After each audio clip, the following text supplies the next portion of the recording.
Okay, this is 5610 Radcliffe. You can see that the plow went through, left a great big berm in the middle, closed every driveway in the subdivision. This was open yesterday.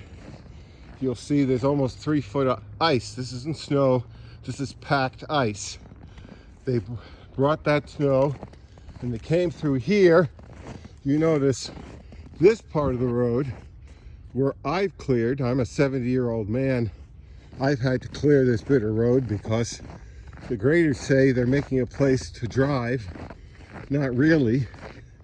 And this is my driveway, which I had to clear for the second time from a 2 foot by 3 foot ice berm.